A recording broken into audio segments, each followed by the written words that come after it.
Years without intimacy do not erase desire.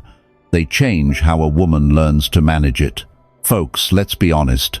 Many men meet a woman who has been single for years and assume those years were emotionally neutral. They think she was simply waiting, healing, working, traveling, or focusing on herself.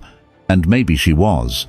But human beings do not go through long seasons without closeness, affection, touch, and emotional safety, without adapting. Some women become wiser through solitude. They learn their standards, protect their peace, and stop accepting weak men. But others become guarded. They bury loneliness under work routines, fitness goals, and independence. They convince themselves they need no one, when deep down their nervous system has simply learned how to survive without being held, chosen, or emotionally met. My friend, this video is not about judging women. It is about understanding patterns. Desire does not disappear just because no man is present. It moves underground. It becomes controlled, redirected, hidden, or defended against. And if a man does not understand that, he may confuse independence with peace, coldness with strength, and walls with character. In this video, you will learn what really happens when a woman spends years without true intimacy, how loneliness changes her standards, why control can feel safer than closeness, and why a Stoic man must ask not what happened to her, but what it created in her. Subscribe now for more Stoic lessons on female psychology, attraction, and masculine self-control. Let's get into it. Number 1. She did not just wait. Here is the first thing you need to understand, folks. When a woman spends years without real intimacy, she does not simply sit there unchanged, like life has been paused until a man arrives. She adapts. Her habits adapt. Her expectations adapt. Her body, emotions, and nervous system learn a new way to survive without closeness. Let's be honest. Many men hear that a woman has been single for 5 years, 7 years, maybe longer, and they immediately create a simple story. They think she was healing, working, traveling, raising children, chasing goals, or waiting for the right man. Sometimes that is true, but it is never the whole picture. Human beings are not machines. Long seasons without affection, touch, partnership, emotional safety, and steady masculine presence leave an imprint. Take Robert, 56, from Phoenix. He met Linda, 49, through a mutual friend at a quiet dinner party. Linda was attractive, independent, sharp, and successful. She had been single for almost 8 years, after a painful divorce. On the surface, she looked completely fine. Great career, clean home, strong routine, yoga twice a week, good friends, no drama. Robert thought this woman has simply been waiting for the right man. But over the next few months, he noticed something deeper. When he showed care, Linda appreciated it, then pulled back. When he planned a steady date, she seemed happy, then acted like it was too much. When he held a calm, emotional space for her, she softened, then quickly returned to control. Robert was confused because Linda clearly liked him, but closeness seemed to make her nervous. That is the point, my friend. Linda had not just waited. She had trained herself to live without needing anyone. That training helped her survive, but it also made real intimacy feel unfamiliar. Her independence was real, but part of it was also armor.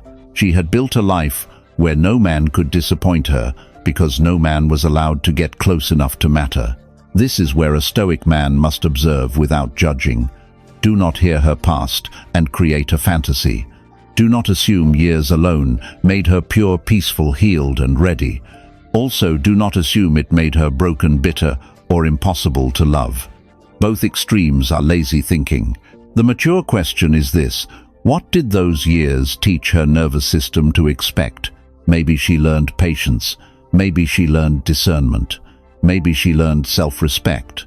Or maybe she learned to distrust closeness, overvalue control, and treat vulnerability like a threat. The difference matters because you are not dating her timeline. You are dating the person her timeline shaped. Let's be real. A woman can be beautiful, sensual, successful, and still be guarded in ways she does not fully understand. She may want connection, but fear dependence. She may want warmth, but distrust consistency. She may want masculine presence, but resist the very stability she says she wants. That is not a reason to attack her. It is a reason to slow down and read the pattern. So when you meet a woman who has been alone for years, do not only ask how long, ask how she speaks about intimacy. Ask how she receives care. Ask how she responds when you are steady. Ask whether her independence feels peaceful or defensive. A Stoic man does not rush into desire blind. He watches reality with patience, not hunger, and not fantasy either again, because she did not just wait, she adapted. And your job is to see whether that adaptation created wisdom or walls. If you are learning to see clearly, comment this: I see patterns. Stick with me because the next part will show you where desire goes when no man is present to meet it. Number 2. Desire moves underground. Let's be honest, folks. Desire does not disappear just because no man is around.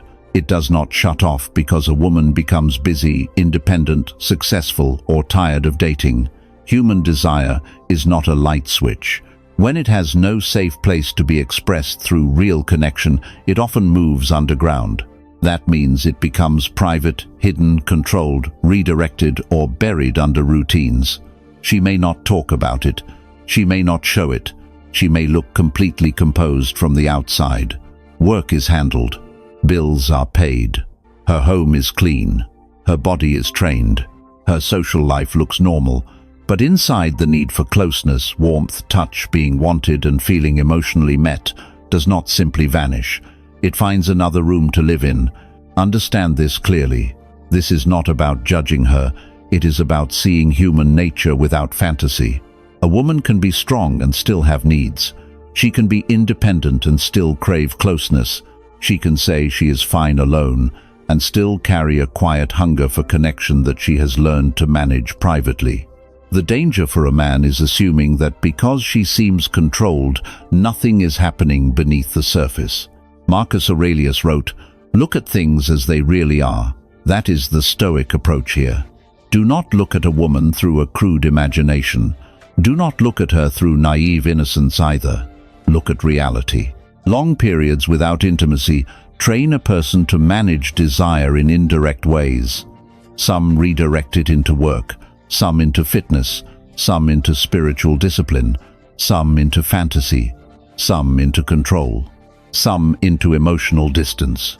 The form changes, but the energy still exists, and a wise man notices the pattern before desire blinds him. Here is what most men get wrong. They think absence of a man means absence of desire. No, my friend. Sometimes it means desire has become guarded. It has been placed behind discipline, pride, disappointment, fear, and self-protection. She may not be open with it because openness once cost her too much.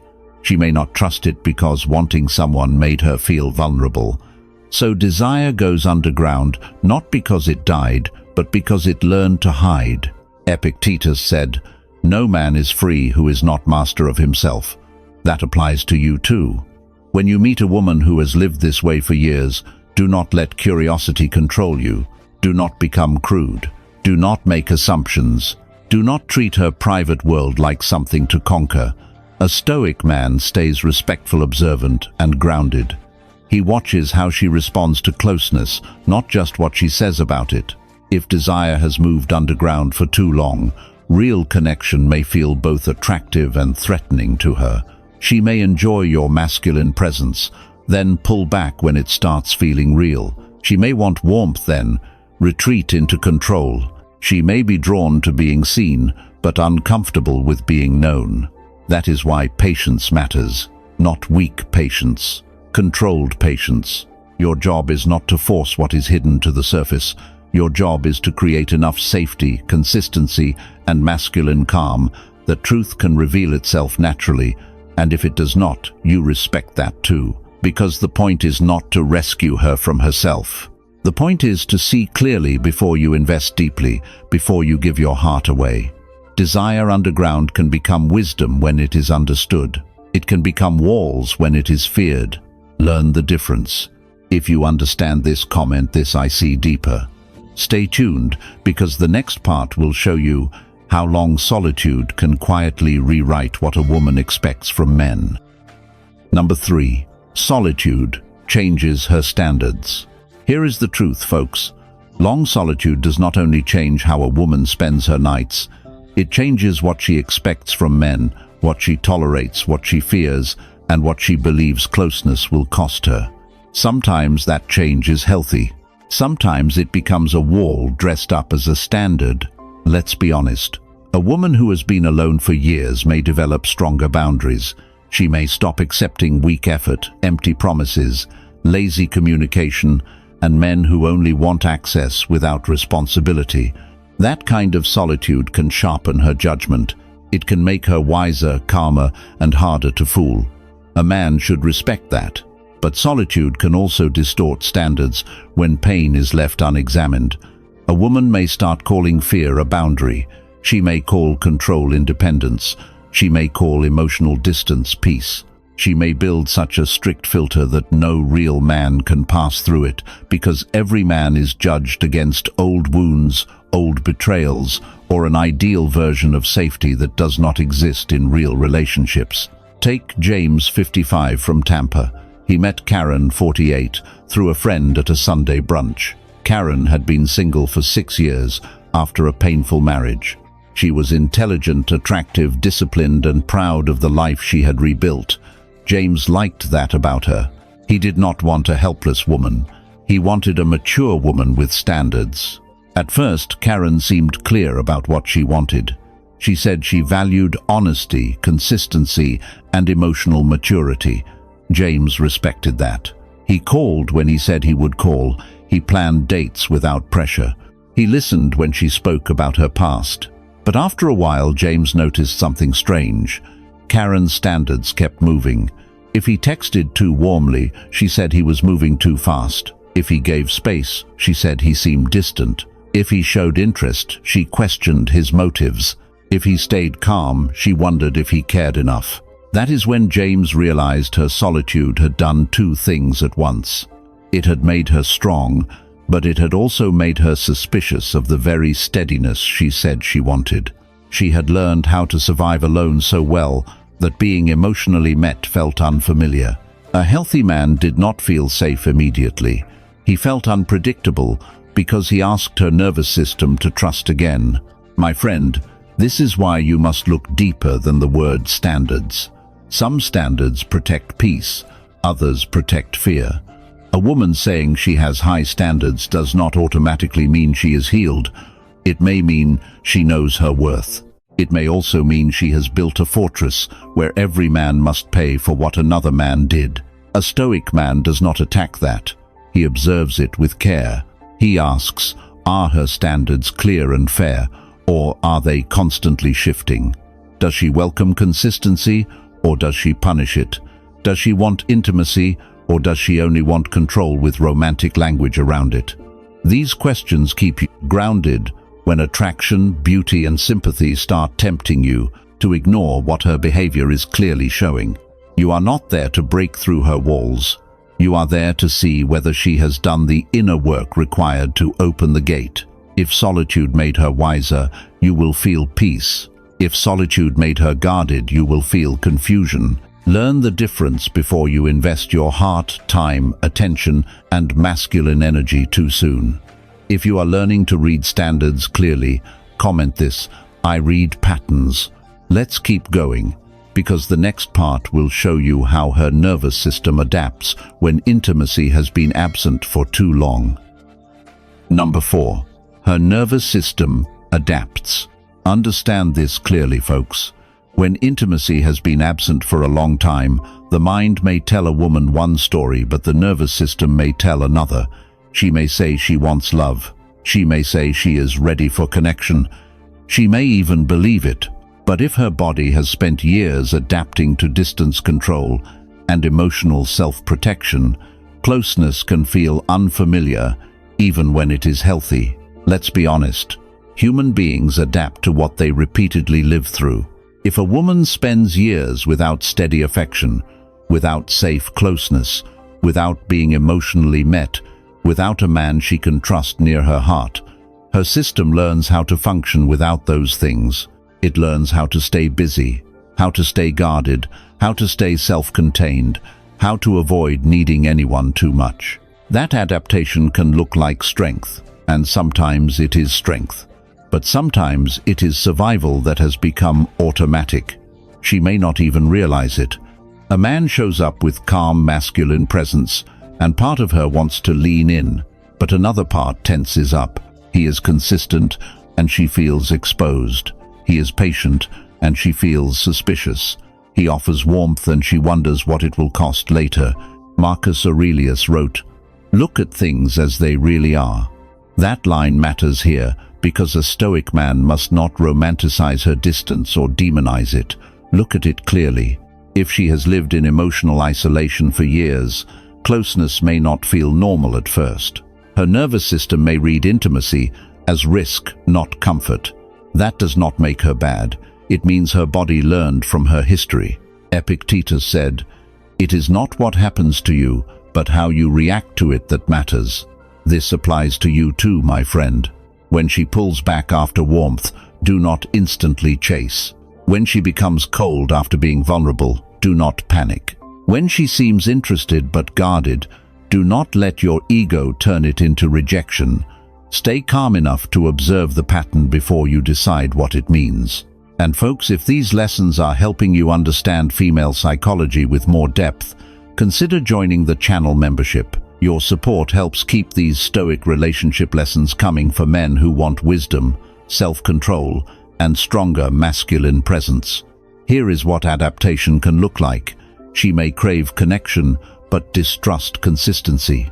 She may want to be held emotionally, but feel uncomfortable when a man is actually steady. She may enjoy your presence, then need space to regulate herself. She may say she values vulnerability, but when the moment becomes real, she retreats into logic, work, humor, or distance. A weak man takes this personally every time. He thinks, what did I do wrong? How do I make her open up? How do I prove I am safe? But a grounded man does not rush to rescue her nervous system. He remains steady. He gives space without disappearing.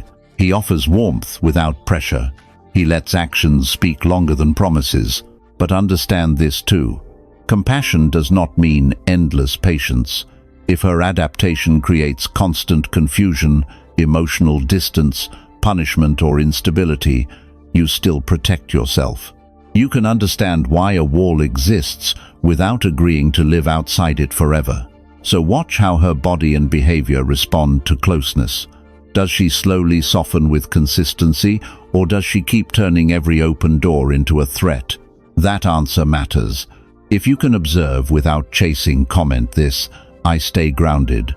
Stay with me, because the next part will show you how closeness can become controlled when vulnerability has felt unsafe for too long. Number 5. Closeness becomes controlled. Here is the truth, folks. When a woman has spent years managing desire, loneliness, and emotional need by herself, closeness can stop feeling natural and start feeling like something she must control. She may want intimacy, but only on terms that keep her protected. She may enjoy warmth, but only until it begins asking something deeper from her. Let's be real. This is not about judging her. It is about understanding the pattern. Some women learn to separate closeness from vulnerability, because vulnerability once came with pain, disappointment, betrayal, or loss of control. So they create a system. They allow a man near enough to feel wanted, but not near enough to affect them.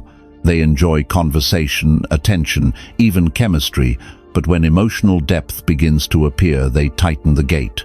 Take Michael, 57, from Nashville. He met Caroline, 50, through a mutual friend after a church fundraiser. Caroline was intelligent, attractive, and had been single for nearly 7 years after a difficult marriage. She liked Michael. That was obvious. She laughed around him, accepted his dinner invitations, and once told him he made her feel calmer than most men. But every time Michael tried to build something steady, Caroline controlled the distance. If he called too often, she said she needed space. If he gave space, she wondered why he was pulling away. If a date felt emotionally warm, she became harder to reach for several days after. She wanted closeness, but only in doses she could manage.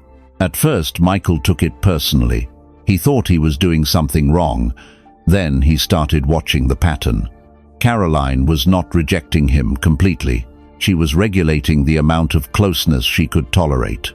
Years of living alone had trained her to keep emotional access under tight control. She did not want to feel dependent. She did not want to need him. She did not want to risk becoming attached and then disappointed again. My friend, this is where many men become foolish. They see a woman open slightly and they push harder. They think if they are patient enough, persuasive enough, or loving enough, they can break through the wall. But a Stoic man does not force a locked door. He observes whether the woman herself is willing to open it. Closeness that is always controlled can become exhausting. One moment she is soft, the next distant. One moment she seems ready, the next she retreats into work routines, independence, or vague explanations. You start walking on eggshells, trying to find the exact amount of affection that will not scare her away. That is not healthy masculine leadership. That is emotional management of another adult. So stay compassionate, but stay clear. If she has learned to control closeness because vulnerability feels unsafe, do not shame her, but do not become trapped by it either. A woman can have reasons for her walls, but reasons do not make those walls easy to live with. Your peace still matters. Your needs still matter. Your desire for steady connection still matters. The right response is calm observation. Does she slowly allow more trust over time, or does she keep controlling closeness whenever it becomes real? Does she communicate honestly, or does she make you guess? Does she want healing, or only comfort without risk? These questions protect you from confusing chemistry with readiness when your own desire is already awake. Because closeness should not feel like a negotiation with someone's fear forever. It should grow into trust, warmth, and mutual safety inside a mature relationship. If you can see the pattern, comment this: I see clearly. Let's keep going, because the next part will show you why control can start feeling safer than love itself. Number 6. Control feels safer. Understand this clearly, folks. When a woman has lived long enough without safe intimacy, control can start feeling safer than love. Not because love is bad, not because she has no desire, but because love asks for trust, and trust asks her to open a door that experience may have taught her to keep locked. Control is predictable.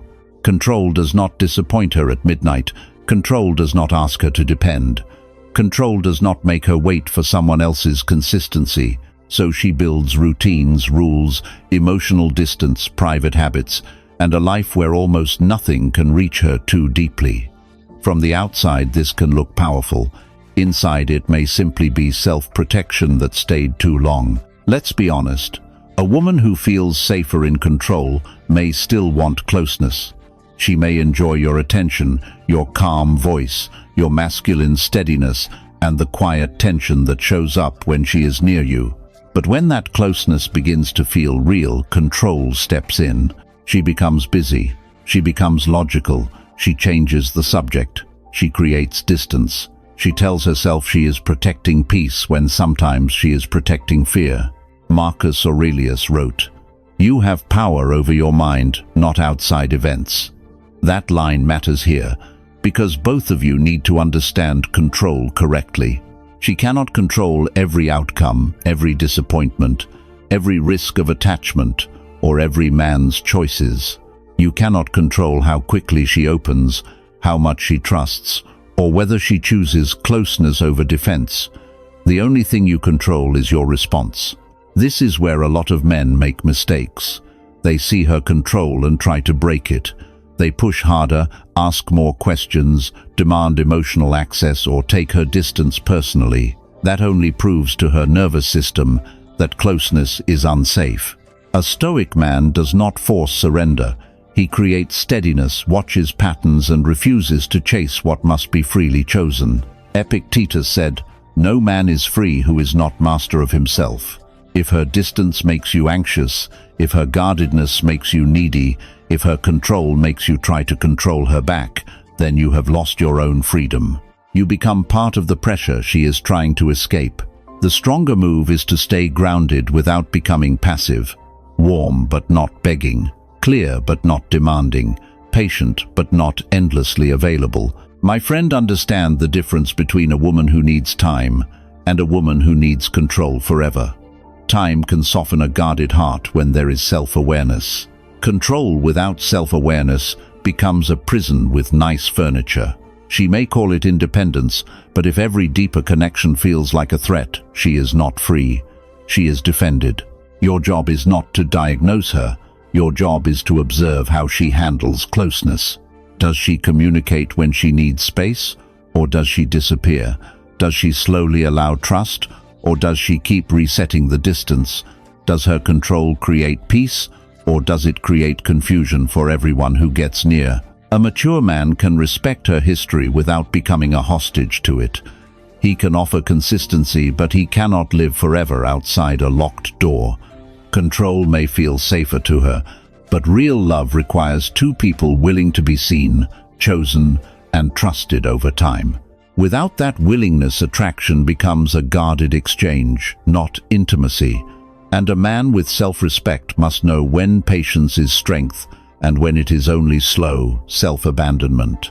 If you can stay grounded around control, comment this: I stay steady. Stay tuned, because the next part will show you how some women try to outwork loneliness instead of truly healing it. Number 7. She outworks the loneliness. Here is the truth, folks. Some women do not heal loneliness. They outwork it. They build a life so full of motion that they never have to sit too long with the empty places inside them. Career, gym meetings, errands, goals, side projects, social plans, family duties, home improvement, travel, all of it can look strong from the outside. But sometimes constant movement is not peace. It is avoidance with a better schedule. Let's be real. Discipline is a good thing. A woman who works hard, trains her body, builds her career, and takes care of her responsibilities deserves respect. But there is a difference between living with purpose and running from silence. Purpose makes a person fuller. Avoidance keeps a person too busy to feel what has not been healed. Take David, 54, from Atlanta. He met Marissa, 47, at a professional conference. Marissa was impressive. She ran a marketing firm, worked out before sunrise, volunteered on weekends, and always had another trip, event, or project on the calendar. David admired her ambition. She seemed strong, independent, and full of life. But as they got closer, David noticed a pattern. Whenever the conversation turned emotional, Marissa became busy. If David asked what she wanted in a relationship, she redirected to work. If a date felt warm and intimate, she packed the next week with obligations. If a quiet Sunday created space for real closeness, she suddenly remembered emails, errands, or another commitment. Her schedule was not just full, it was protected. My friend Marissa was not broken. She had simply learned to outwork the loneliness. Years without steady intimacy had trained her to stay in motion. Motion gave her control. Motion gave her identity. Motion kept her from feeling the ache of wanting something softer, deeper, and harder to control. The problem was that love requires stillness sometimes. It requires space. It requires two people to stop performing strength long enough to be honest. This is where many men get fooled. They see productivity and assume emotional health. They see achievement and assume maturity. They see independence and assume peace. But a person can be successful and still be avoiding intimacy. A person can have a beautiful life on paper and still not know how to let someone close without feeling exposed. A Stoic man does not criticize her ambition. He respects it, but he also watches whether her ambition leaves room for connection. Can she slow down? Can she receive care without turning it into another task? Can she sit in a quiet moment without needing to escape into productivity? Can she admit loneliness without feeling weak? These questions matter because if she has outworked loneliness for years, She may not know how to stop. She may say she wants love, but her calendar keeps protecting her from it. She may want masculine presence, but only in the spaces that do not interrupt her control. So, observe carefully. Is her busy life an expression of purpose or a wall against vulnerability? Does her work make her more open or more unreachable? Does she build because she is alive or because stopping would make her feel too much? A woman who has truly healed can be busy and still emotionally available. A woman who is only surviving may be busy because stillness feels dangerous. Learn the difference before you mistake her impressive life for an open heart. If you can see beneath the schedule, comment this: I see deeper. Let's keep going, because the next part will show you how the walls that once protected her can slowly become her personality. Number 8. Walls become personality. Understand this clearly, folks. A wall can begin as protection and slowly become a personality. At first, it is not coldness, it is survival. She was hurt, disappointed, ignored, betrayed, or left alone long enough that her mind learned a simple rule: do not let anyone get too close without proof they will not hurt you. That rule may have helped her survive a hard season. It may have kept her from running back to weak men, empty promises, or unstable relationships. But when a wall stays up for years, the person behind it can start forgetting where protection ends and identity begins. She no longer says, I am guarded because of what happened. She says, this is just who I am. Let's be honest. That is where many men get confused. They meet a woman who seems independent, sharp, difficult to read, and emotionally untouchable. At first, it may even feel attractive. There is mystery there. There is a challenge. There is a sense that if she finally opens, it will mean something rare. But if her walls have become her personality, closeness will always feel like a threat to her, not a gift. Marcus Aurelius wrote, "The soul becomes dyed with the color of its thoughts." If someone spends years thinking, I cannot trust, I must stay ahead, I must not need anyone, I must not soften, those thoughts eventually color the way they love. The wall is no longer something they use in dangerous moments. It becomes the way they move through every moment. A woman in this place may want connection, but punish the path to it. She may say she values honesty, then shut down when honesty gets intimate. She may say she wants consistency, then feel trapped when consistency arrives. She may say she wants a strong man, then test him so hard that only chaos feels familiar. Not because she is evil, because her system has adapted to defense. Epictetus said, "It is impossible for a man to learn what he thinks he already knows." That matters here. If she believes her walls are wisdom, she may not see the difference between discernment and fear. Discernment says, I will observe before I trust. Fear says, I will keep testing until no one can reach me. One protects peace, the other prevents love. My friend, do not romanticize this. A guarded woman can be beautiful, intelligent, sensual, and deeply interesting, but beauty does not make the wall easier to live with. If every step closer makes her colder, if every honest moment leads to distance, if every attempt at steady connection becomes a threat, you must see the pattern with sober eyes before your desire starts making excuses for it. A Stoic man brings compassion, but not self-abandonment. You can understand why a wall was built without volunteering to bleed against it forever. You can offer calm presence, but you cannot do her inner work for her. You can be patient, but patience must still have self-respect inside it. So watch carefully. Does she know she has walls, or does she call them strength?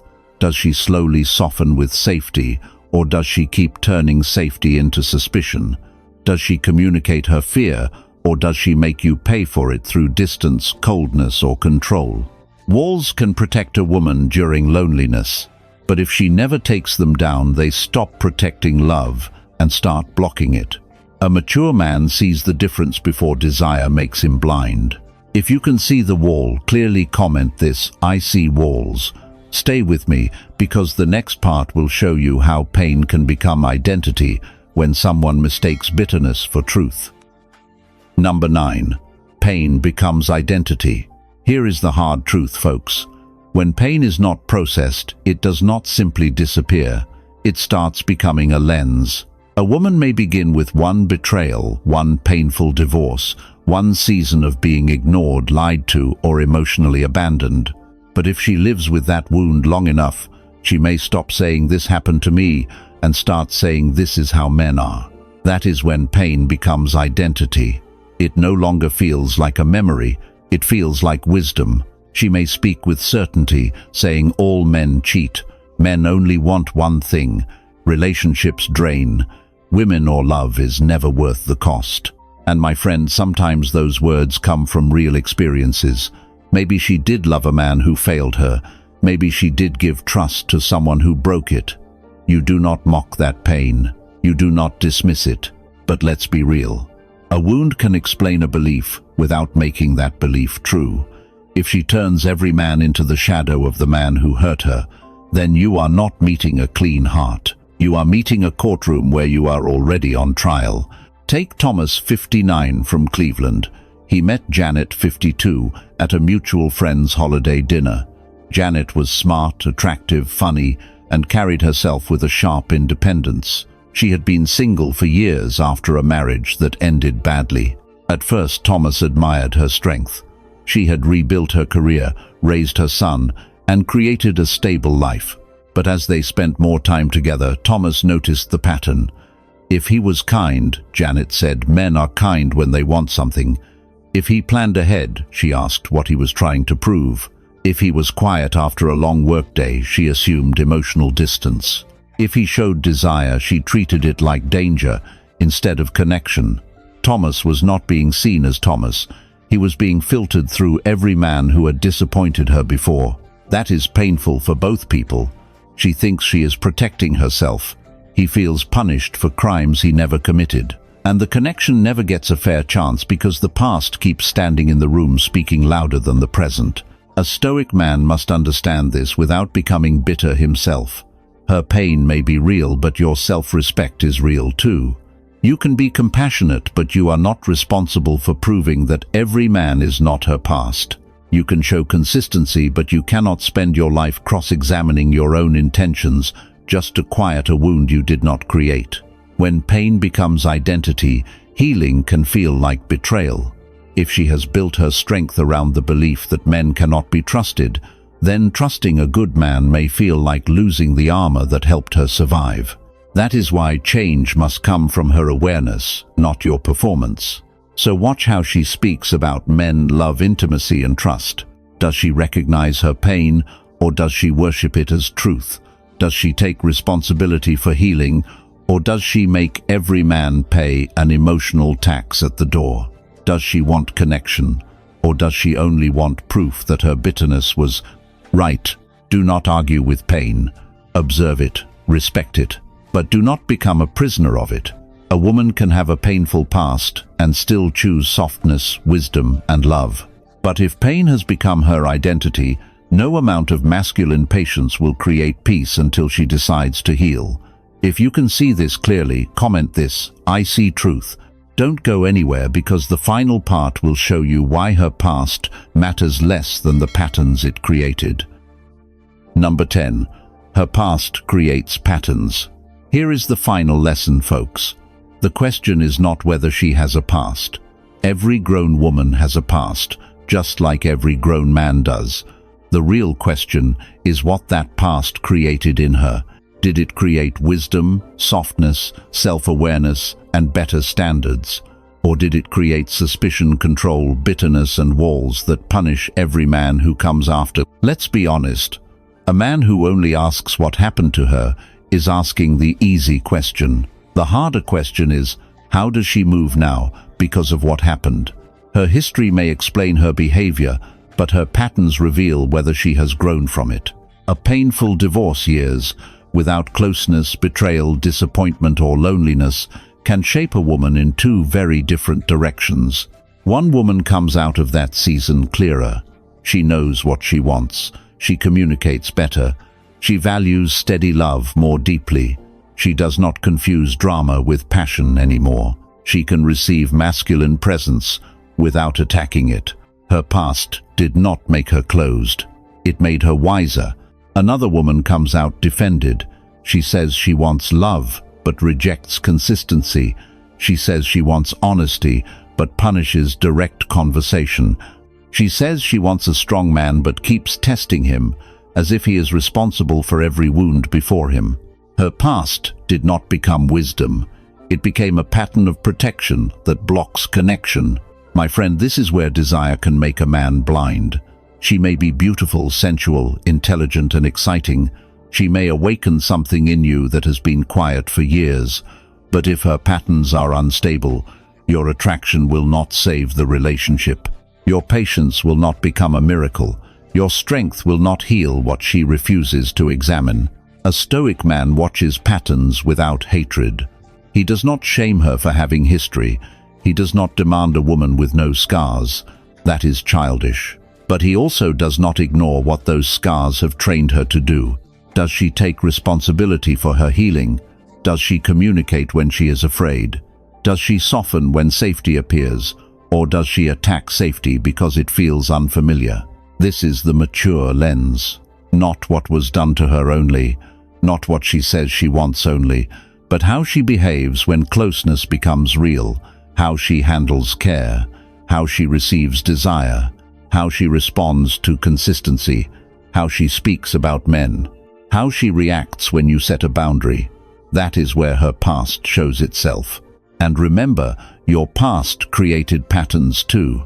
If you are drawn to guarded women because they feel like a challenge, that is your pattern.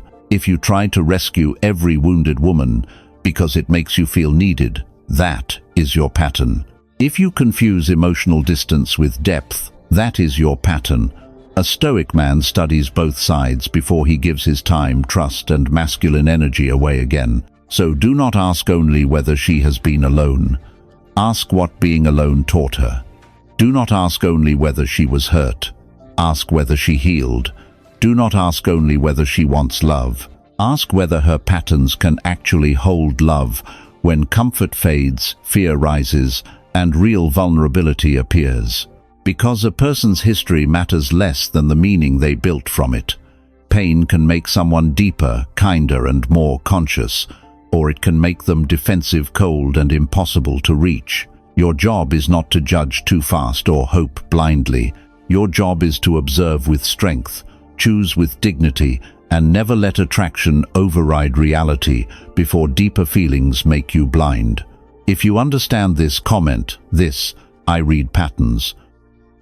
Folks, today you learned that long seasons without intimacy do not leave a person unchanged. You learned how desire can move underground, how solitude can reshape standards, how the nervous system adapts, how control can feel safer than closeness, and how pain can become walls, identity, and patterns. This lesson is not about judging women. It is about seeing clearly, staying grounded, and understanding what her past has created before you invest your heart, time, and masculine energy. If you want to support this channel and go deeper into Stoic lessons on female psychology, attraction, self-control, and relationships, consider joining the channel membership today. And if this video gave you value, subscribe to the channel so you do not miss the next lesson. Thank you for watching, my friend. Stay wise, stay grounded, and I will see you again tomorrow.